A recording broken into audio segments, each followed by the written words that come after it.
కాబట్టి ఆమె అక్కడ పూజ చేసుకొని మళ్ళీ అమ్మ తల్లి నేను మెట్టింటికి వెళుతున్నాను కాబట్టి ఆ ఇంట్లో కూడా నేను పూజ చేస్తాను కాబట్టి నన్ను అనుగ్రహించాలని చెప్పి ఆమె కోరుకొని ఆ గౌరీదేవి ఆశీస్సులు తీసుకొని గౌరీ లోపల 16 మంది దేవతలు గౌరీ ఆది షోడశమాత్రకం అంటారు.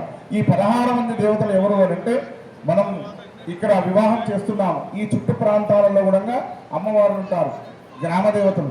ఆ గ్రామ దేవతలందరినీ కూడా ఈ కళ్యాణ మండపంలో సమక్షంలోనే ఆవాహన చేసి వాళ్ళకి పసుపు కొట్టు ఇచ్చి ముత్తైదులకు ఏ విధంగా పూజ చేస్తామో ఆ ప్రకారంగా వాళ్ళకందరికీ కూడా పసుపొట్టు అందిస్తుంది అమ్మాయి. అందించి అమ్మ మీ అందరికీ కూడా నేను పసుపొట్టు ఇస్తున్నాను, ఇక ముందు కూడా నాకు ఎల్లప్పుడూ దీర్ఘ సుమంగళిగా అఖండ సౌభాగ్యవతిగా ఉండే విధంగా అనుగ్రహించండి అని చెప్పేసి మన ఇంటి ఆడపిల్లల్ని ఏ విధంగా అయితే మనము వారికి సత్కరిస్తామో అదే ప్రకారంగా ఆ 16 మంది దేవతలని అంటే గౌరీ దేవితో పాటుగా ఇంటి దేవతతో పాటుగా పూజించుకొని వాళ్ళ యొక్క అనుగ్రహం తీసుకుంటాము.